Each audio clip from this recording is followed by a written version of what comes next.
Praise the Lord and happy Lord's Day sa bawat isa sa atin. Isang special na araw, no, na isinet apart itong araw na ito ng Panginoon para sa ating pagsamba sa Kanya. And before we proceed, lalapit muna tayo sa Panginoon at tayo ay manalangin. Aming Ama na nasa langit, Lord, napakabuti mo po sa amin. Salamat po sa iyong bugtong na anak, ang aming Panginoong Jesucristo. Dahil sa Kanya, Lord, nandito kami, na-enjoy namin itong kapahingahan na pinagkaloob mo sa amin. At darating ang panahon na lubos na naming ma-enjoy ang rest as we go there in glory. Nawa, Panginoon, sa aming pagpunta dito, maalala namin na kami lamang ay makasalanan, hindi kami deserving sa biyayang ito. Pero dahil sa iyo, dahil ikaw ay mahabagin at dahil ikaw ay mapagmahal, soberanong Diyos, binigyan mo kami ng biyayang ito. Kaya kami nandito ngayon. Salamat, Lord, sa banal na Espiritu na pinagkaloob mo sa amin, na siyang nag-akay sa amin, tumawag sa amin, na pumunta kami dito to assemble ourselves together upang aming matanggap ang mga biyaya na pinagkaloob mo sa amin at mas lalo kaming mag-increase sa sanctification through the means of grace. Nawa, Lord, itong lesson na ito sa Sabat, mas lalo nawa namin ma-appreciate ito as you teaches your people, as you teach your people the Sabbath during the time of Israel. At makita namin na ito'y anino sa tunay na realidad na na-experience namin sa Bagong Tipan. Ikaw nawa ang purihin sa araw na ito, Panginoon, sa ngalan ni Jesus. Amen. So, last time, no, if you can remember, in the very first part sa ating lecture sa Sabbath, pinatunayan natin na ang Sabbath, no, ay itinatag siya sa creation or sa simula ng paglalang, no? In the seventh day, God established it kasama yung lahat ng mga ordinansa, marriage, work, headship ng male. Lahat yun, mga kapatid, dinisenyo ng Diyos, itinatag niya yun sa pasimula para yun yung maging normal pattern sa struktura ng pamumuhay ng tao. At kasama dito yung Sabat, no? Na 6 days magtatrabaho ang tao, pero sa ikapito, 1 in every week, there must be a day for rest, no? For worship and for sanctification, na mag-increase ang kanyang kabanalan. Now, natakil din natin na ang weekly Sabbath from Genesis, no? Since meron tayong mga mahal natin na kapatid na mga NCT na nagsasabi na wala daw utos sa Genesis 2, no, na ang Sabat ay command, no? Naging command lang daw ang Sabat nung nandun na sa Sinai. Kumbaga, realidad lang siya or indicative truth lang daw itong Sabat nung unang panahon, pero nagiging kautusan lang ito nung nagbigay na ng 10 utos ang Diyos kay Moises. So, ang atin pong paniniwala bilang mga Reformed Baptist, no, naniniwala tayo na ang command ng Sabat ay kasama na doon sa pasimula, mga kapatid, no? Nung nilalang ang mundo, kasama na doon ang utos ng Sabat. So naniniwala tayo na ang mga Old Testament people, before pa dumating si Moises, ay nangingilin na sila sa araw ng pagsamba o itong Sabat. So, it's one thing to say that, no? Another thing na mapakita natin ito sa Scripture, no? So magandang tingnan muna natin before tayo dumating sa Sabat at Sinai, which is later, titingnan again natin, no? Bibisitahin ulit natin ang Sabat before Sinai, no? Ang Sabat before dumating sa Mount Sinai, yung si Moses nagbibigay ng 2 tablet o tapyas ng bato ng kautusan. So, makikita natin, papatunayan natin, mga kapatid, na si Adam, si Cain, si Abraham, maging ang mga Israelita, before pa sila dumating doon sa Sinai at nakipagtipan ng Diyos, they were observing or keeping the Sabbath. Hindi lang siya masyadong klaro sa Bible, no? Pero susubukan nating ipaliwanag. Una, naniniwala tayo na Adam kept the Sabbath, no? Inobey ni Adam yung Sabbath kasi naniniwala tayo na itong sabi sa Genesis 1:27, kaya't nilalang ng Diyos ang tao ayon sa kanyang sariling larawan, ayon sa larawan ng Diyos, siya nilalang. Sila'y kanyang nilalang na lalaki at babae. So napansin natin last time, no? Bakit kailangan pa ilikha ng Diyos ang mundo sa 6 days? At ang ikapito yung pagpahinga. Bakit di na lang niya gawin sa first day? Lahat kaya naman niyang gawin, no? It is just by a command of God, by just one word of God. Lahat na, malilikha na yun eh, no?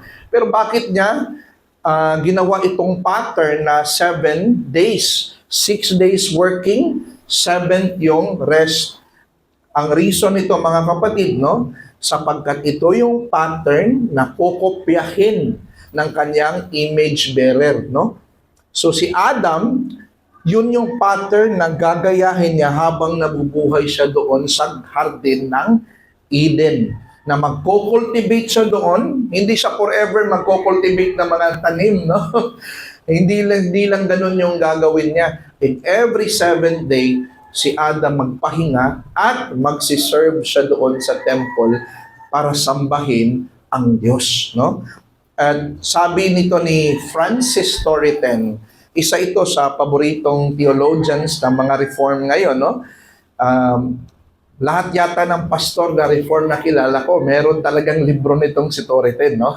And praise God, diregaluhan ako nito nung kasal ko, nung 3 volume ni Torreten. Sabi niya, although upright and holy, Adam in a state of innocence, although daw banal na si Adan nung panahon na yon, upright na siya sa state of innocence nung hindi pa nangyari yung pagbagsak, nung hindi pa siya nagkasala.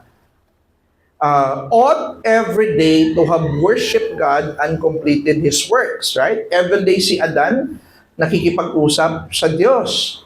And still, this would not have prevented his having a certain stated time for the solemn and public worship of God.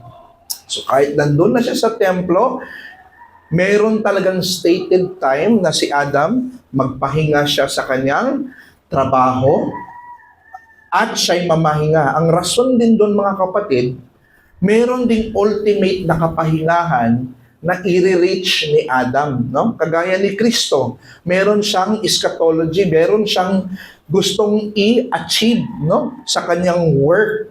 In the same way, as a parallel itong dalawang ito, si Adam din, he has to do all righteousness, obey the mandate na pinagkaloob ng Diyos sa kanya, and at the final end, marireach niya yung tinatawag na final rest, no, ni Adam. So weekly, nag-o-observe siya hanggang ma-achieve niya yung final rest. Kagaya sa Israel, no, may weekly Sabbath sila until ma-reach nila yung Canaan rest, yung promised land. So in the same way, ganon itong si Adam. Now, hindi lang si Adam, no, maa-argue natin, hindi siya ganon ka-explicit sa Bible, no.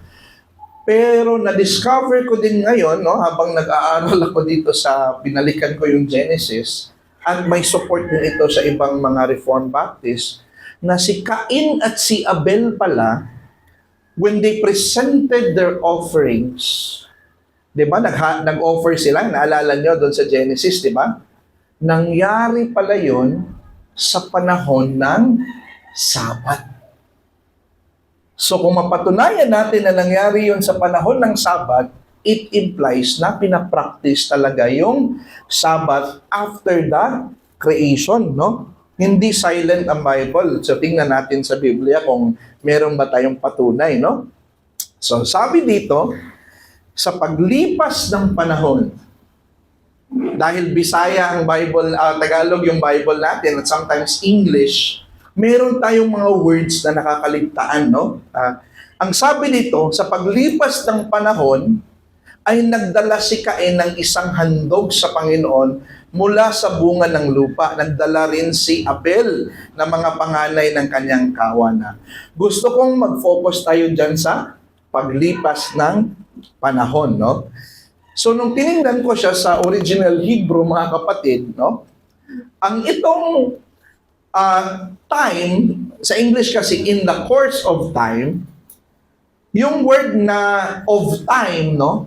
Sa Hebrew, yan ay yamen. Yang yamen, ano ba yung yamen? Yaman, hindi naman yung yaman, no? Pero plural yan, mga kapatid, no?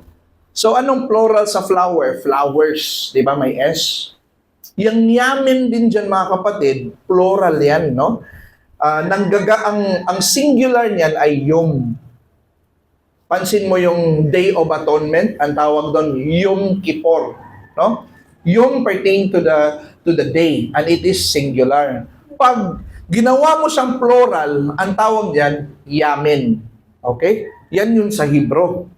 Now, itong in the course of time, ang translation nito, mga kapatid, sa Hebrew, kita nyo yung libro na yan dyan, yan yung standard dictionary sa Hebrew words, no? Yan yung ginagamit ng mga preachers. Nung sinabi dito sa libro ni Brown Driver Briggs Hebrew and English Lexicon, ang meaning pala nung mikes or kanang kets, makets, no? Or in the course of, meaning to say, end, or at the end of time. So, ibig sabihin nun, at the end of days. So, isang set of days pala yan sa paglipas ng panahon, meaning to say, isang set of day yan. At ang end niyan, sabi ni John Gill, yan yung tinatawag na Sabbath. No? So, malinaw siya sa original dictionary kung babasahin natin yung Hebrew na pumapatungkol ito sa araw ng Sabat. So, ang salitang Hebreo na yamin, mga araw, ay tumutukoy sa literal at magkakasunod na mga araw ang linggo ng paglalang na nagtatapos sa Sabat. Now, ngayon, may interpretation ng ibang mga commentator dito, no? Sabi nila, yung at the end of days, ang ibig sabihin daw yan, at the end of a year. Now, ngayon mga kapatid, hindi yan pwede maging end of the year. Alam niyo ba kung bakit? Kasi sa Genesis, I think Genesis 1:14, may word na year na alam ni Moises. So kung inintend ni Moises, ang ibig sabihin niya, pagkatapos ng isang taon, gagamitin niya yung year. May ibang posisyon na end of, in the time of harvest. May word din na equivalent nun sa Genesis, mga kapatid, no? So kung yun ang inintend ng author, he could have used that expression. Pero bakit at the end of days, yamin, no? Mikets yamin, implying na araw ng Sabat, si Cain at si Abel nag-offer. Araw ng pagsamba. In other words, si Abel at si Cain at si Adam ay nag-o-observe ng Sabat. Amen, mga kapatid? Ngayon, si Abraham, no? Maraming talaga nagsasabi na wala talaga sa text sa Biblia na ang mga patriarch ay nangigilin sa Sabat, no? Pero subukan lang nating patunayan, no?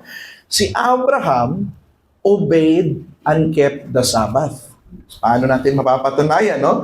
In Genesis 26 verse 5, observe natin, ha?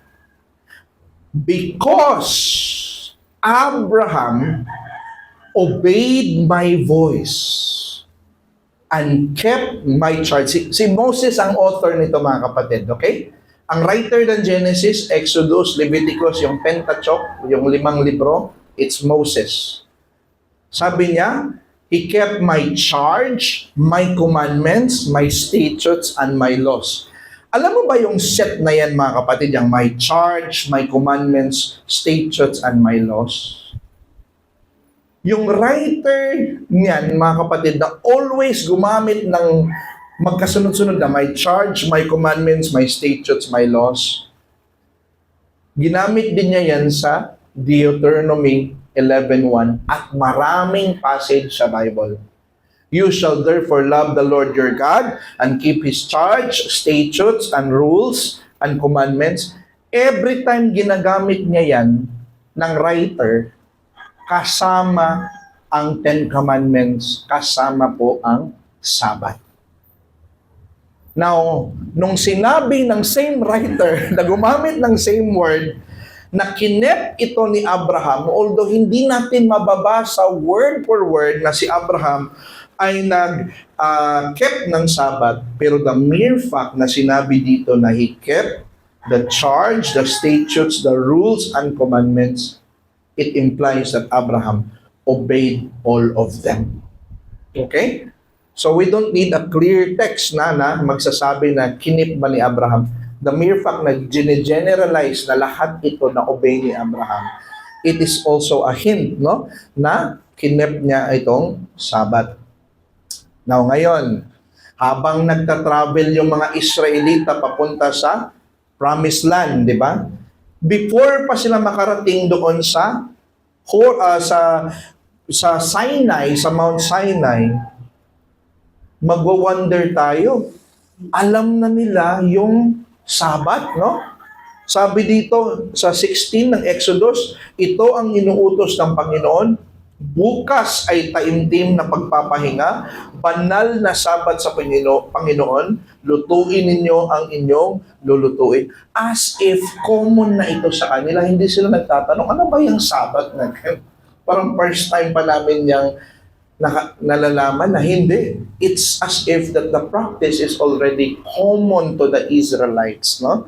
So, implying dito mga kabatid, na long before there was a covenant at Sinai, before pa nakipagtipan ng Diyos kay Moses, before pa ipinanganak si Moses, may Sabat na po, no? So in other words, itong old covenant, kung ma-abrogate man yan, kung ma-abolish man yung covenant na yan, hindi pwedeng isama ang Sabat.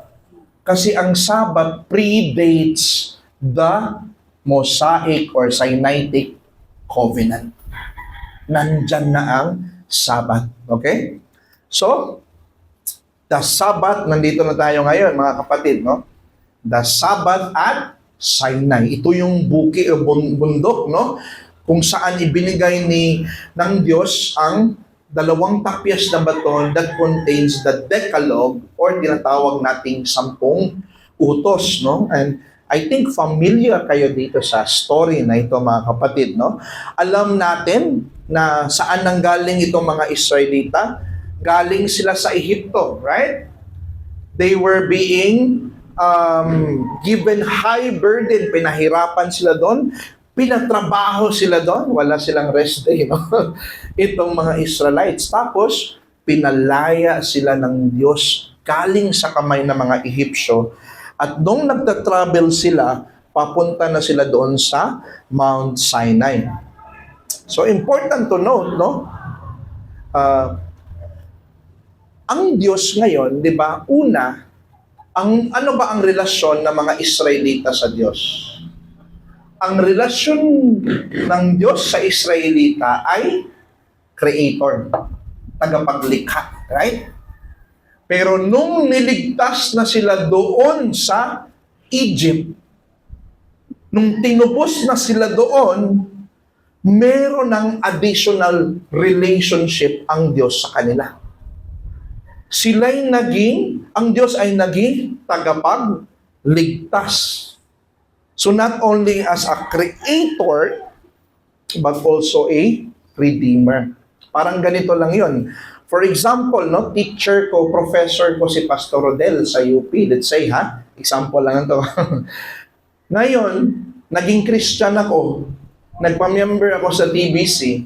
Now, nadagdagan ba ang relasyon mo kay Pastor Rodel? Yes, no? Hindi lang siya teacher ko, is also my pastor. So, may relationship kami na special na nadagdag, no? Kasi pastor ko na siya parang tinitreat na niya ako na parang anak.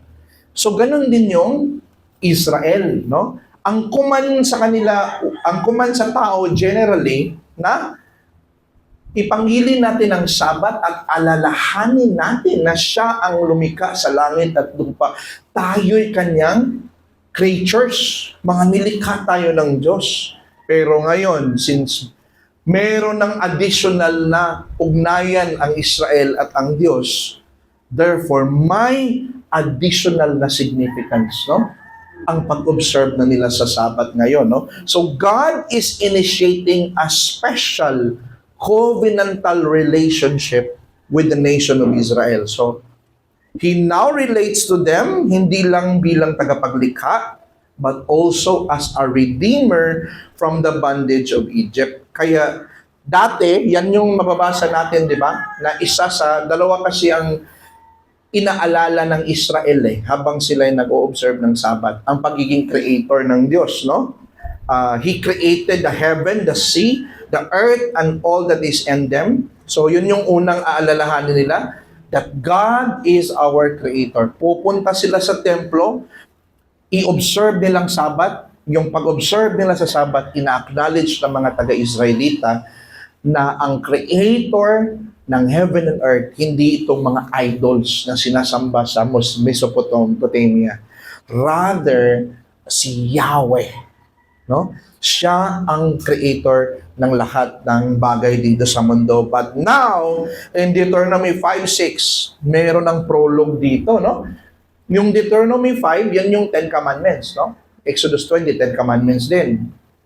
Pero yung Exodus 20 focuses on God being a creator. Yung tagapaglikha niya, yung pinukosan doon sa Exodus 20. Itong Deuteronomy 5, ang focus dito, yung pagiging redeemer ng Diyos. So ito yung prologue, mga kapatid, no? Yun yung pasimula niya na line. Sabi ng Diyos, ako ang Panginoon mong Diyos na naglabas sa iyo sa lupain ng Ehipto mula sa bahay ng pagkaalipin. So yan yung bagong relasyon nila. Okay? Ako ang nagpalaya sa iyo. I am the one who sets you free from the land of bondage. No? Ngayon, ang punto dito mga kapatid, ang Diyos sa Sinai, God in Sinai, is dealing with the Israelites not only as a creator and redeemer. Ang pag-obserba ng Sabat, so ang pag-observe nila ngayon ng Sabat, nagkaroon ngayon ng karagdagang tipan o covenantal na katangian. So nadagdagan na, no?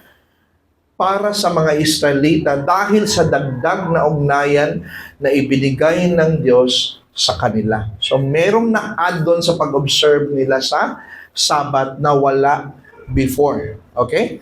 Yun yung kanilang covenantal relationship. So let's look at it. The Sabbath and Israel's redemption from Egypt. So titingnan natin. Anong utos dito sa Deuteronomy 5:12 to 15?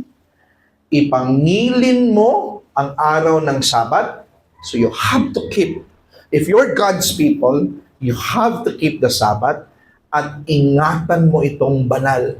Kumbaga, i-treat mo ito na sagrado, gaya ng inuutos sa iyo ng Panginoon mong Diyos.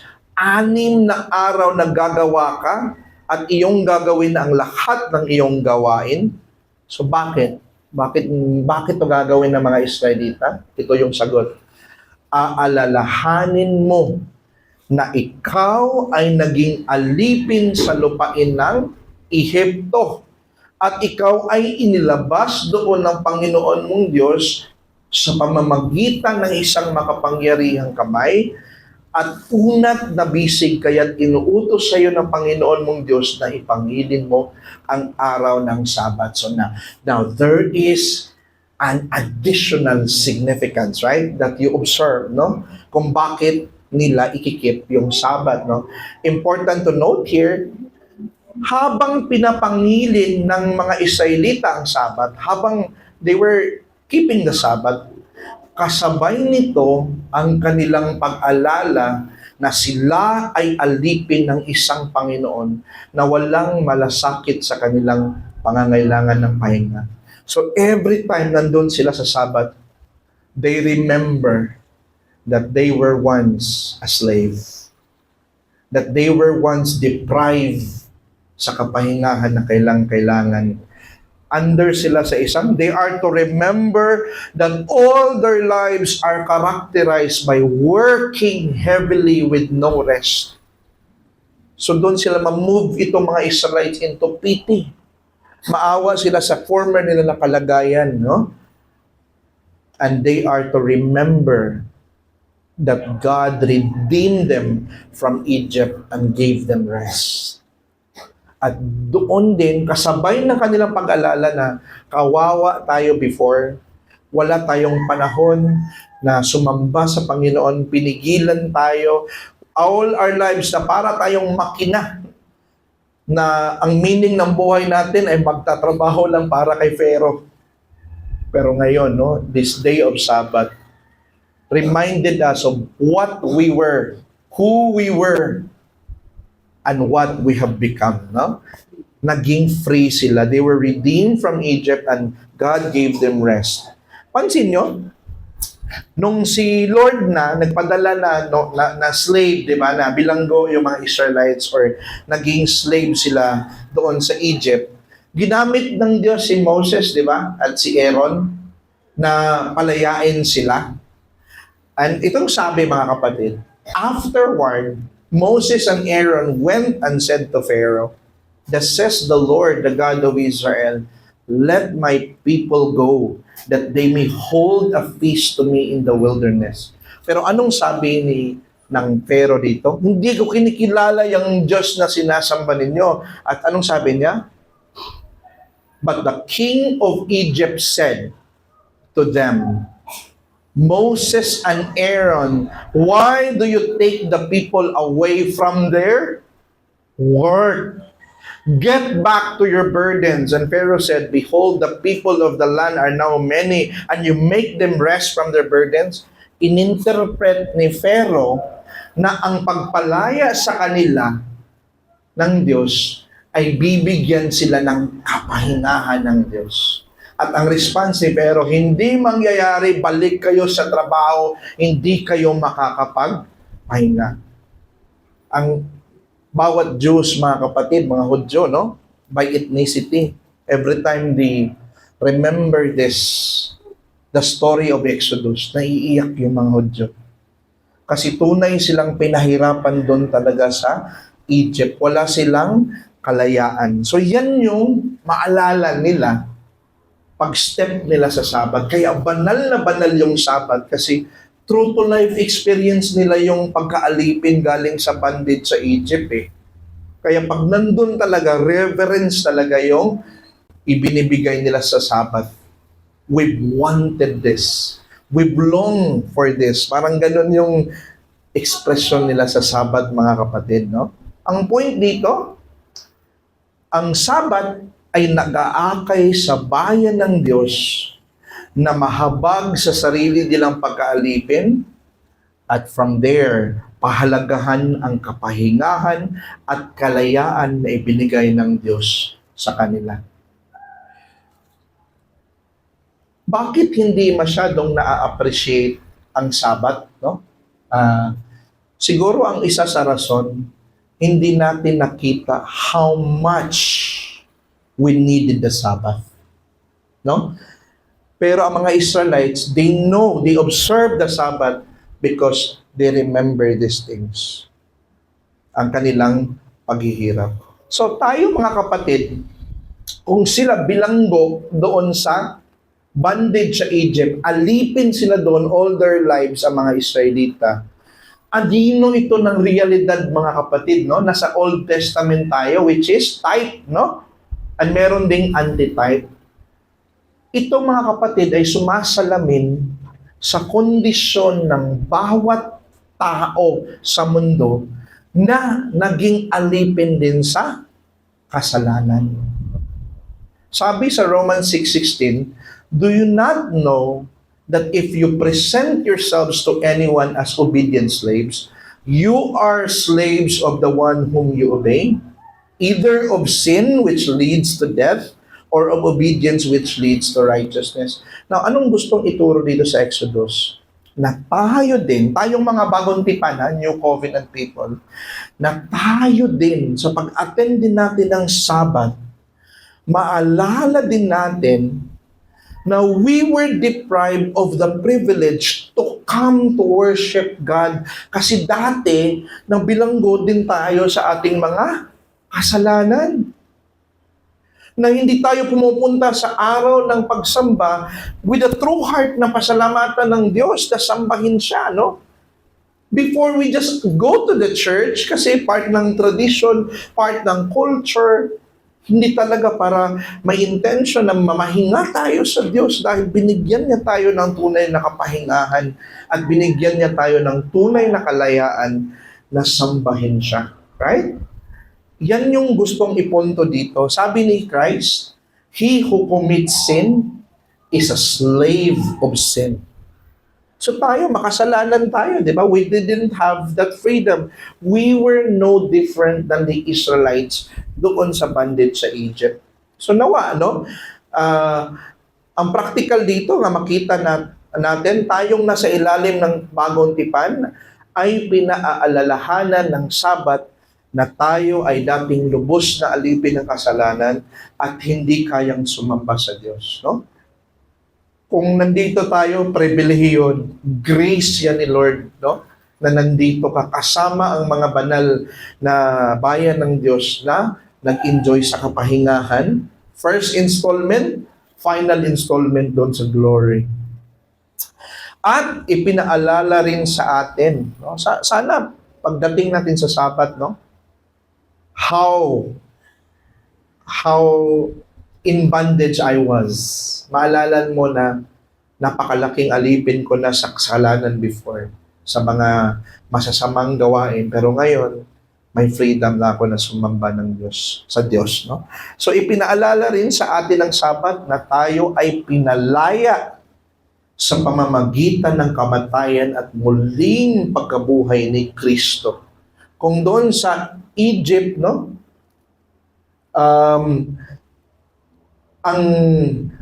Ang dugo ng Passover lamb, nilalagay nila sa doorpost ng kanilang bahay. Kaya pagdating ng judgment, hindi sila nasama sa paghukom. Tayo din, mga kapatid, no? Dahil din sa dugo ni Kristo, nakalaya tayo sa kasalanan. Nakaslaya tayo sa pagka-bandage natin o pagka-alipin, no? At dahil ito sa kamatayan at muling pagkabuhay ni Kristo, ang Sabat ay patuloy nagpapaalala sa atin ng Ebanghelyo, no? Nawa pagpunta natin sa Sabat, ang unang maalala natin, I was once a slave, I was once a sinner, but Christ set me free, no? That's why I'm here. Yun yung significance nito para sa atin. No? I hope that you got some wonderful points on that. No? Now ngayon, titingnan natin. Number 2, this is the last one. The Sabbath as the sign of the Old Covenant. No? Ito yung pag-observe na. So titingnan natin. No? Sabi dito, you are to speak to the people of Israel and say, above all, you shall keep my Sabbaths. For this is a sign ito between me and you throughout your generations, that you may know that I, the Lord, sanctify you. No? Ang Diyos ang nag-set apart sa kanila. So when they observe the Sabbath, maalala nila that it's God who sets us apart, who sanctifies us. You shall keep the Sabbath because it is holy for you. Everyone who profanes it shall be put to death. No? So sa unang panahon, mga kapatid, pag merong ang state kasi at saka yung state at church or yung religious iisa lang yun sa Israel no? Hindi yun separate, walang separation between the church and the state, no? Kaya ang tawag sa kanilang komunidad sa Israel, theocracy. Okay? So, iisa lang yon sa kanila. Now, ngayon, doon sa theocratic state na yon, mga kapatid, pag sa panahon ng Sabat, Merong nagtatrabaho, ang kanilang civil punishment doon is put to death. At nilinaw sa Book of Numbers na ang death na para sa tao na hindi nagkikip ng Sabbath will be stoned to death. Kasi pag-blaspheme yun sa kanila sa rest na binigay ni Yahweh para sa kanila.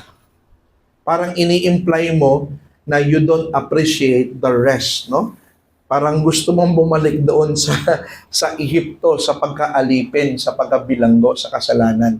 So kaya sa panahon nila mga kapatid, big sin yun. Malaking kasalanan yung pag-disobey sa Sabbath. At guess what? Sa ating panahon ngayon, no? Since anino ito sa realidad sa New Covenant, pag hindi merong sa atin na hindi nag-keep ng Sabbath, siyempre hindi natin babatuhin, no? Gracious tayo mga kapatid, no? Hindi natin kinopya yung kanilang sanctions, no? Pero kung habitual na ang pag-absent sa Sabbath day, ang ginagawa natin, ine-excommunicate natin, no? Kasi we don't tolerate the Sabbath breaking. Okay? Kasi ang Sabbath breaking, yun yung pag-honor. In fact, yung Sabbath keeping, fulfillment yun sa dalawang greatest commandment ng Diyos. To love the Lord your God with all your heart, soul, mind, and strength. You are here in the Sabbath. You keep the Sabbath to honor that the day solely belongs to God. And because you love Him, you keep His day. No? At the same time, to love your neighbor as yourselves. Sabi doon sa Hebrews 10:24 hanggang sa 26, no? Let us stir up one another into good works and provoke love, not neglecting the assembling of ourselves. Bakit not neglect natin? Kasi doon natin mas mapapakita yung pag-ibig natin sa isa't isa when we attend in the Sabbath. No? Doon mo mapapakita that, hey, I'm here to provoke you into sanctification, na mag-grow ka pa, mapakumusta mo yung isa't isa. So note here na ang Sabbath ay sumisimbolo sa covenant relation ng mga Israelites kay Yahweh. So the moment when they keep the Sabbath, they are symbolizing that we are in relationship with Yahweh. He is our God and we are His people.